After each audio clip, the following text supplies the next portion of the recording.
Hi everyone, thanks so much for listening to another episode of Dogman Encounters Radio. I'm Vic Cundiff and I'll be your host for the show. Before we bring on tonight's guest, if you've had a Dogman encounter and would like to speak with me about it, whether in private or on the show, please go to dogmanencounters.com and submit a report. I'd love to hear from you.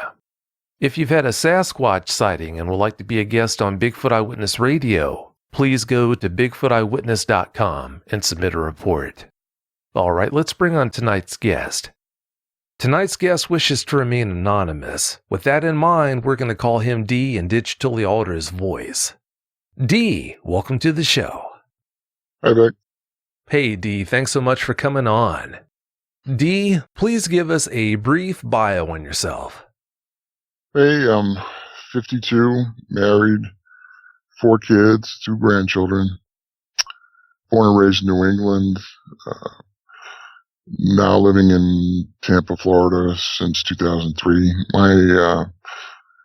Raised in Massachusetts, vacationed in Maine and New Hampshire, and I lived in New Hampshire for a short time. I graduated from high school back in the mid-'80s and joined the Army, did a stint with the 3rd Ranger Battalion as an airborne ranger back when Reagan was president. Get money for school and went to school, became a medical professional, got married and had kids, and now we've always lived in the suburbs, so just trying to, live a simple suburbanite middle-class life. But unfortunately I've run into some pretty strange stuff on the way. Yeah, unfortunately, Dogmen and Sasquatch got in the way. But before we get into the Dogmen topic, I want to thank you so much for your service to our country. Oh, you're welcome. My pleasure. Yeah, I definitely appreciate it.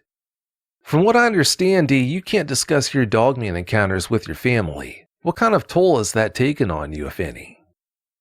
Well, it's tough because if you're an experiencer, one of the greatest releases is being able to talk about this experience with someone who's not going to judge you, and that's what your outlet does, and does it well. It helps so many people from what I've experienced and heard on your show, and that's half the battle. And unfortunately, I've done everything I could to be a good father and a good husband, and just wanted to share this with my kids as they got older, like, hey, you need to be careful when you go out there.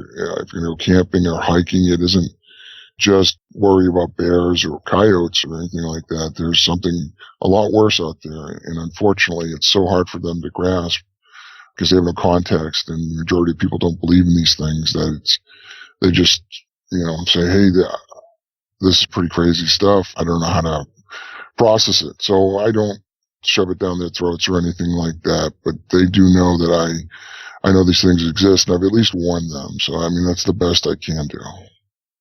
It really is a shame that you can't openly talk with them about that. It really does help if you can do that, but I guess your hands are tied.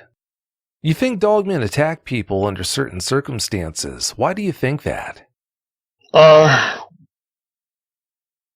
think they're opportunists. They're not quite human and not quite animal, but they need calories. These things are big. The one I saw was 9 or 10 feet, a few 100 pounds, and built, and they need calories.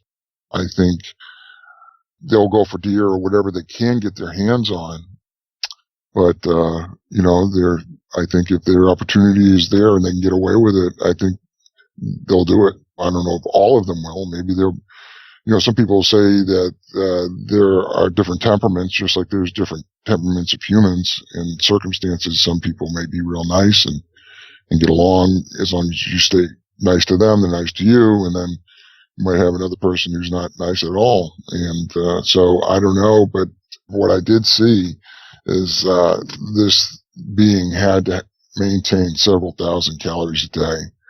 And in order to do that, I wouldn't doubt that it would take a human. As unnerving as it is to think about, it's an undeniable fact that deviant dogmen are out there, unfortunately. Yeah, who knows? Maybe there was a hunter that took a pot shot at it and clipped it, and so it just has the things for humans now. Who knows? But I think there's many cases out there where we hear people being killed by a quote unquote pack of dogs because they find dog DNA, and I don't know. I tend to lean that possibly that could be it, but from what I saw when this one and its juvenile were stalking me, I was on the menu. Thankfully, I got away. So. Oh, I agree. Yeah, thankfully no harm came to you, so we can play the glad game on that. You came on Bigfoot Eyewitness Radio not too long ago and told us about your Bigfoot encounters. How would you compare what it's like to have a Sasquatch encounter compared to a Dogman encounter? Well, the Sasquatch I ran into, they weren't mean. They weren't aggressive. I did get a growl, but one was just looking for food in our backyard, and literally my mother yelled at the thing, it walked away. And later when it happened with my son, it was confused at me. It was kind of like what the dog man kind of did, because I thought the growl I was getting was from the neighbor's dog. So I was being cute with the dog, like, hey, buddy, it's me, stop barking. And I growled back at him in fun because I would do that and it calmed this dog down. And then I looked up and I saw the face of this 10-foot Bigfoot, but it was furrowed, kind of confused, like, why is this man addressing me in this manner? And then I quickly grabbed my son and we walked away. I was concerned that it was going to, I didn't know how they were going to respond. And I had my son with me. So I didn't know if this one was just going to bust out of the woods and try to grab my son or grab me. So we walked away quickly. But the whole experience, they tend to leave me alone. They left us alone and would walk away. I had one when I was 11 years old in the train tracks, and it just turned and walked and followed the deer, and I was able to walk away even though my brother and his friends just left me there. So with the Bigfoot, I didn't get that feeling like I was being stalked. But with the Dogman, for sure, I knew I was being stalked.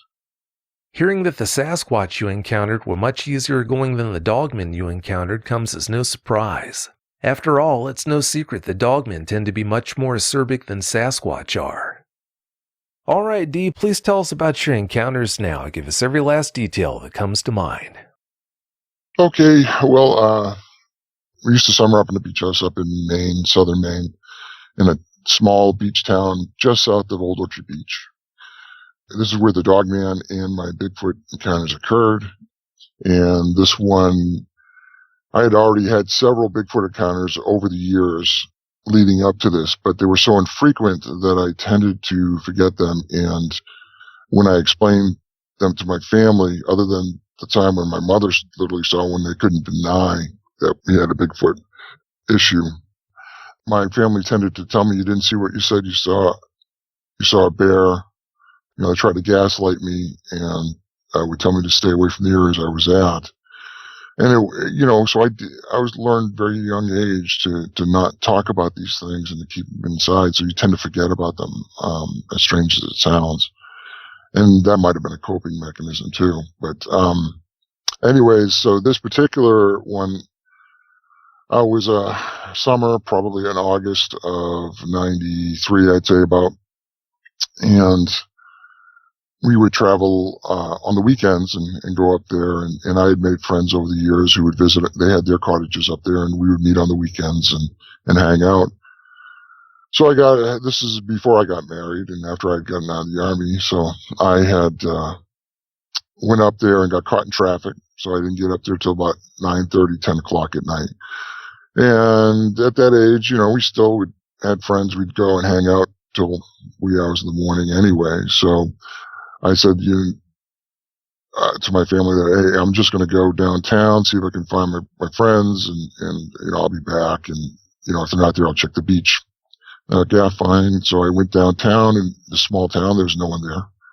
Came back toward my house, and then decided to walk the train tracks, which is the B&M Railroad, which runs just adjacent to the small town in right through Old Orchard Beach. And So I decided to walk through the woods and went to the tracks. And the tracks in this small town are right in the woods. There's woods on either side, and probably an acre or two on either side until you start getting to Old Orchard Beach. And then you start running into apartments and restaurants and whatnot. Walked up there. As I was walking through the brush there, I typically didn't walk the train tracks alone at night. None of us would. We were kind of creeped out by them. And I had this weird feeling like I was being watched. The kind of feeling I got when the Bigfoot was staring at me in my house when I was in the kitchen and when we were down by the train tracks. So I firstly walked down the tracks into Old Orchard Beach, got down to the beach, walked up and down the main drag, the pier, looking for my friends. Unfortunately, they hadn't made it that night, so I decided I'm going to walk back. Probably late, about 11 o'clock or so. I'm making my way back home, and I walk down the tracks, and as I get to the area where it's the tracks and the tracks are no longer clear with apartment buildings and restaurants, and it's nothing but brush on either side, there was a road that crossed it. And as I started making my way across back into the wooded area, which is the shorter route to my house, rather than walking the streets, I noticed that there was a house about 75 yards or so to my 2 o'clock. And it was the last house on the road before it met the tracks. And there was some brush and some vines and trees there. And as I started crossing the street to head toward the wooded area where the tracks were in the town I was at, I noticed something that I thought was a person at first. I could see the silhouette of a person of about 5 to 6 feet with a head, 2 arms, and 2 legs. It was a clear summer night, I think maybe even a full moon or close. And so not too many clouds, so you can see a lot better when it's like that. And what I could make out was a silhouette, but what was strange was that person only had about 30 yards just to walk to the street to come down to the area to the street where he's going. Instead, it was making itself through some thickest brush that a human wouldn't waste his time going through. And as I started stepping forward, I could hear it working its way through the brush, and I looked up, and at first I thought it was a person, and I said, "Who is that?" And I yelled at him, "Who is that?" And it stopped and didn't say anything. I said, "What are you doing?" And who is this? And identify yourself. So dead silence. It's like, okay. And so then I started taking some steps forward to go down the tracks a little, and it starts tearing up the vines and the brush to meet me, at an angle. If I made it into that, if I had kept going, it was going to meet me there. And so I thought at first, wow, this is either a crazy, person who's going to hurt me, or I don't know what it is. And Bigfoot wasn't on my mind. Like I said, it looked like 5 to 6 feet tall, so I thought it was a human. And so I took a left onto the main drag and started walking the main drag home to just south of Old Orchard there. And as you walk down there was a swampy area on the right-hand side that abutted the tracks. And as I'm walking down, it's on my right-hand side, I felt as though there was something looking at me from this marshy area. It was probably about 100 yards of swamp and willows and weeds. And I just did not get a good feeling. And so I hopped on the other side of the road and did a speed walk as quick as I could down to my town. And instead of taking the main road, once you get to my town, there's one main road that leads into it and crosses the tracks. That's where my house was, my cottage. I decided to take the first right I could. And I took the first right and started walking down the road. Light was very well lit up. And to describe this cottage town, it's literally right there on the beach, and there are roads that line it. And with these roads, they'll have houses, half a dozen houses right next to each other, and then their backyards abut other houses with streets. So it's this particular area I was at was highly populated until you got to the end of the street. And at the end of the street, it was probably about a 3-acre triangle of woods that abutted my friend's house, his backyard, and the end of the street. So I get to the end of the street and I start walking, and I shook off that strange feeling. And as I'm approaching the end of the street and about to take a left to get to my street, from the corner of those woods, I hear a growl. I've heard growls before with the Sasquatch, but it sounded a little different. But it had the same feeling I got with the Sasquatch. It was an unnatural fear. I don't know how to explain it unless you've experienced it. My hands almost started shaking. It was, I don't know if it's a primal fear, and we know that when a predator's looking at you, that's just something that's ingrained in us. But I would just shake it off, because I had my neighbor's dog who would always bark at anybody who walked by there. So I'd always try to calm it down so I didn't wake up any of the vacationers, because in this little town, it's, a lot of families who rent. So with kids, so they're in bed at 11. And so I'm walking down this road, and there's a bunch of cars, and everybody's in their cottages, and most of the lights are off. There's no one sitting on the porches or anything like that. And I'm the only one on the street. Well, I get this growl. So I growl back, and playfully, thinking it's my friend's German Shepherd, and I say, "Hey, buddy, it's me." And this dog pokes its head out of the trees. And, in August, there's a bunch of maple bushes and very, very green. So it pops its head out, but it pops its head out 9 feet to 10 feet in the air. And I'm looking at this head, and I'm trying to wrap my head around what I'm looking at. And it's hard to explain, but from the angle, I didn't see the full body, so I wasn't taken back. I was just trying to wrap my head around, how did this dog get 9 to 10 feet in the air in the trees?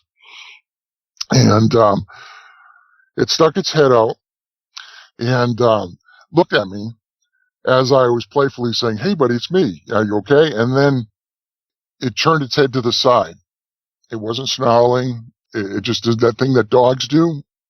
Like if you blow a whistle or a dog whistle, the head will turn. It did that, and it just stopped, and then cocked its head back and just looked down its nose at me. It was just kind of eyeballing me. And, for me, I didn't know what I was dealing with. So I'm thinking this dog somehow treed a raccoon or something and climbed up the tree. I couldn't fathom what was going on. And I've always owned dogs throughout our lives. And so, I was like, my thought is, oh my gosh, how did this dog get up there? And I'm going to have to help it down. I hope it doesn't try to bite me, because it did growl. I'm just reliving it a little here. So, I'm just trying to. And it sounds crazy. But if you see these things, you don't know what to think of them. That's all I got to say. And for me, I was thinking dog. I had seen Bigfoot, but I didn't know Dogman existed. The only thing I knew existed was the Sasquatch, and from what I was, been taught in books and TV and everything. But Dogman wasn't on my radar. So I started to walk forward, and I noticed that it had a huge head and a longer snout. If you've ever seen a picture of a cross between a wolf and a dog, it was kind of like that. Longer snout. I owned Akitas, and it was kind of like an Akita snout, but longer, and wolf ears, black with some silver. Excuse me, with some silver. The eyes didn't shine. I didn't have a flashlight on or anything. I couldn't make out the color. I was probably about 15 yards from it, 20, 15 yards from it, and looking up at it, and then I saw this thing. I thought it was its back, so that's why I thought it was up in the trees. I thought I was seeing the back of the dog, this hump, and so silly me, with no, understanding that this is a dog man. I'm thinking it's a dog up in a tree, which never happens, but don't ask me why, but that's all I could grasp. So I started walking forward like, hey buddy, you need help? And then it's kind of eyeballing me, and then I take a step forward and it stops, and then it starts to turn. And then I realize that hump on its back is not its back, it's its neck. And I can see a shoulder. And it turns to my right and does almost an about face, but as it's doing it, I can see it's moving awkwardly. So I don't know if it had the hocks or not. I didn't see the hocks, but it was really weird motion, like as it was turning. And it looked back at something in the woods right behind it, right to its left, and snarled. That's the only time it was aggressive. And it snarled at whatever was right there, and I'm assuming it was the juvenile that was stalking me. And it walked back in the woods, and it went, and as soon as I realized what I was looking at, I thought it was a werewolf. I didn't know dogmen existed. And I immediately did an about face. I was literally 75 yards from my house, but I had to cross paths with these things. So I went the long way around, all the way downtown, came back down the main drag, sped walked and ran. Sped walk up the road, and as soon as I hit the road, I started running a little, and then made my way home. And from what I could see, I think the juvenile was stalking me, and it led the bigger one to me. And I think I kind of threw it off. I don't know, just from my odd behavior. It seemed a little confused, but I think also, my first thought was when it turned left, I was literally right next to a cottage door with a porch and a bunch of cars there. And I was going to run and start pounding on the door. And, I think it realized that I was going to be more grief, than it was worth. And it chastised the younger one, for even, suggesting that this, I might be a good meal. Cause that's the way I felt when it was like, I realized once it was looking at me, with an intelligence, and it was reading me and reading the situation. And, it wasn't until after it turned, I realized what I had seen, that I realized how much in danger I was, and that what the situation was. At first, I thought it was just a strange dog up in a tree, and then I realized it was what I thought was a werewolf. And yeah, so I mean, it's not a long story, but that's, along with the other Sasquatch stuff I've run into up there. It's pretty daunting, because if you know this area, you'd probably think I'm a liar because it's so populated. But apparently, the Bigfoot and the Dogmen are going up the B&M railroad train in different acreage and chasing the deer, because in that backyard where the 3 acres of Triangle Woods we've always seen deer there, popping in and out of there. So it's got a food source, and the scary part is if I could warn anybody, is that they're a lot closer than you can imagine, and that you just be very careful when you're out there, right, out in a wooded area, or even putting your trash out or whatever, be aware of your surroundings and just be careful.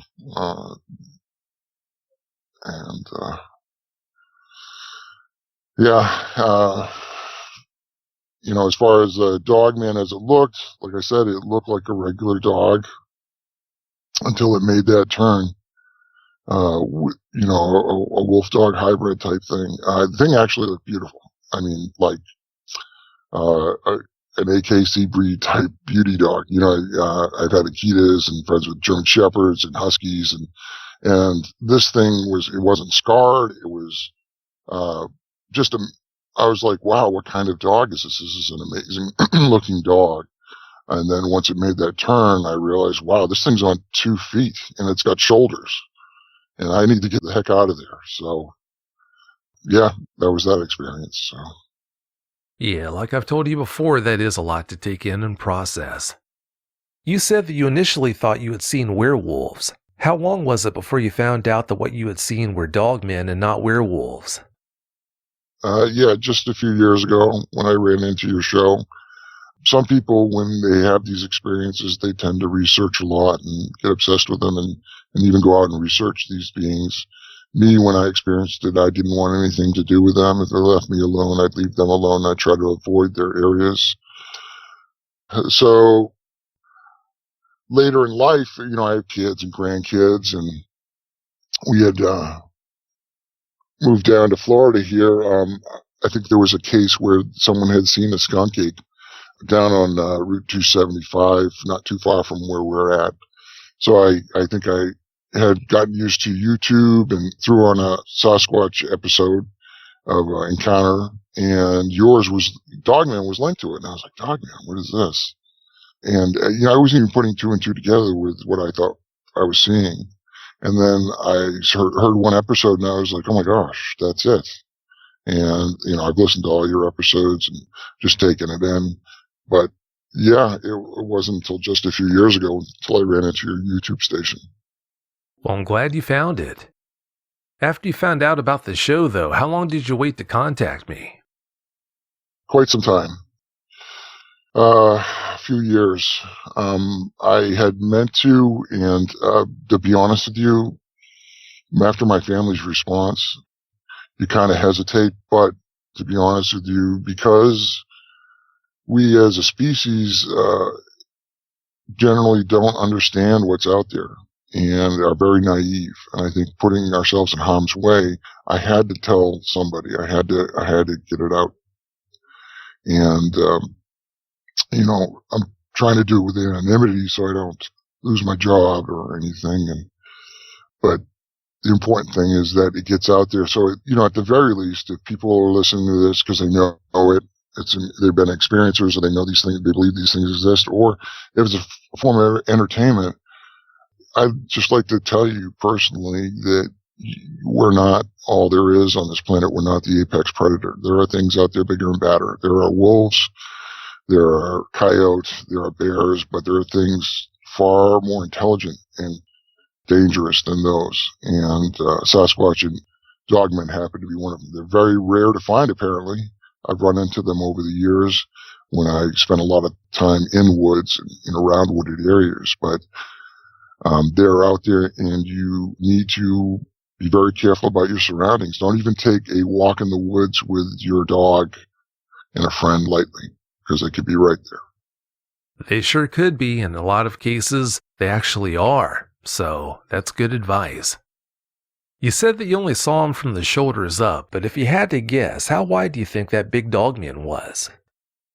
9-10 feet. 9-10 feet. And wide width, not as wide as the Bigfoot. The Bigfoot were like a linebacker on steroids. The Bigfoot were like twice as stocky. This seemed a little slender, but buff. I mean, like that round Arnold Schwarzenegger type shoulder. And the neck was it's not quite like the Sasquatch almost don't have a head. I mean, don't have a neck that attaches their head to the body. It's almost all the head's right there, set on the shoulders. The neck is a little longer, but so huge, like almost like a mane. And I could not. It's probably all I can imagine. It's pure muscle, and it's made to rip and tear things. Because this neck was, I thought it was like a lion's mane. It was pretty impressive. After having your first Sasquatch encounter, how open would you have been to the fact that things like dogmen existed? Well, it's the weird part, and to be perfectly honest with you, I mean, when you get gaslit by people you respect, your grandparent, your grandmother, and your parents, when you see one, when you're 11 years old, and your younger brother's 10 years old right next to you, and you're trying to explain to them this, but they literally sit down and no, we're going to go through this. You saw a bear. You're not going back. You know, you learn that you don't say these things, and then if you see them, you just try to keep them out of your mind. They don't exist. There's at one point when you're young, you think, oh my gosh, maybe I didn't see what I saw. But the thing is, with the first one I saw when I was 11, not only did I see it, my brother saw it and his two friends. So, we were all in agreement. But it happened so infrequently over the years that I would just shut it out of my mind and trying to concentrate on my schoolwork and my career. And, it, like I said, when I saw it, I thought it was a werewolf. I just had no idea, I had no idea. And I think part of it too is our society right now, Sasquatch is out there. There are experiencers. We have the Patterson-Gimlin film, which kind of put it on the map. And there were shows about it during the 70s and the 80s when I was a kid. And I would get little books at the book fair about it. And we even had movies like Harry and the Henderson. So, it's, out there. Many people think you're nuts if you believe in it, but there are many, many people who don't. Like there are more and more, I think there are more and more people accepting of the Sasquatch. As far as a dog man, there's no real thing out there. There's, the powers that be haven't allowed that footage to get out there. There's some footage out there that you can see pictures of, but it's not like the Patterson-Gimlin film. And there isn't as many shows. They're starting more now that we have alternative entertainment out there, your channels, podcast, YouTube, and there's more and more people researching these things. But for me, I was a person who naively believed what he was taught. All I was receiving from TV and my surroundings, I took in. And Dogman wasn't there. Sasquatch, yeah, but Dogman wasn't there. So, like I said, when I saw it, I thought it was a werewolf. You didn't know about dogmen back then, so it's only natural that you would fall back on the only thing that you knew. If it's upright and it's bipedal and it's got a wolf-type head, then they must be werewolves. So, yeah, no one can fault you for that. You just mentioned how Sasquatch is becoming more widely accepted. Do you ever see a time when dogmen are going to start to be more widely accepted as well? My personal belief, it would take a lot of time, only because it's a game changer. I think Sasquatch is within our paradigm of belief system because we get taught the theory of evolution, and the theory of evolution says that man came from apes. I don't believe that as a Christian, but that's out there, and that's drilled into us from a very young age throughout the world. So Sasquatch, I think, is an easier thing to kind of believe in because it's part ape. So you've got those Sasquatch researchers who think it's Gigantopithecus. It's just an offshoot of a great ape. And then you've got the other ones say, no, it's more human. And then you've got Indian tradition who says, no, there are people, they have their own language. We used to trade with them, and you have to be very careful of them. They're not to be taken lightly. They have their own ways. But a dogman is a whole different story because you don't have a teaching that says, hey, we're from dogs. There isn't a theory of evolution that we come from canines or wolves. So the fact that a dogman exists is a complete game changer. Oh, it's definitely a game changer, all right. No denying that. Seeing how the public has been responding to the COVID-19 pandemic, how do you think the response would be if the existence of dogmen was let out of the bag by the government? No, like I said, it'd be a game changer. There would be even more sales of guns and ammo. And we do that with just a virus. And I demand an absolute demand for our government to get a handle on these things and to protect us. And then, of course, you'd have people out there who would try to hunt them down, I think. I'm sure there's no easy answer for a revelation of this thing. But that said, we have to tell each other. We have to be aware of our surroundings and act accordingly as be responsible adults. I mean, how many people are put in harm's way every day and don't even know it? That's true. That's a good point. I'm a little unsure on this. After having the Sasquatch and Dogman encounters you've had, can you go into the woods now without too much trouble? I don't hike anymore. If I did, I'd be carrying some serious firepower. And I don't know if that would do any good. I mean, I guess it would be a peace of mind. Occasionally, we'll hike a trail when we were up in New Hampshire, up in the White Mountains. And I'm usually carrying a weapon, but I feel as though I probably at least need a 10 millimeter or something.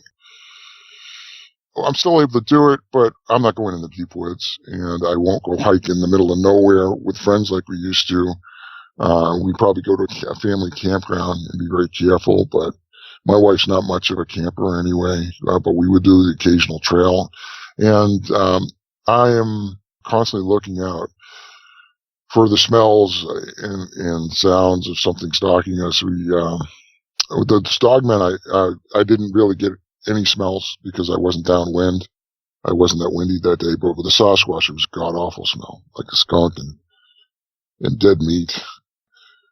So when we do occasionally do a trail, I will be very careful and I'll look out. I'm constantly looking out just because they're my family anyway. I'll be on the lookout, but, I'm able to deal with it. It just, changes the way you handle yourself, just as you would if you went into a dangerous area of a city or a neighborhood. You carry yourself a certain way and you're careful about what you do. It's a shame that you can't go out and enjoy nature the way you once used to, but when you realize the dogmen are really out there, doing that's a pretty tall order.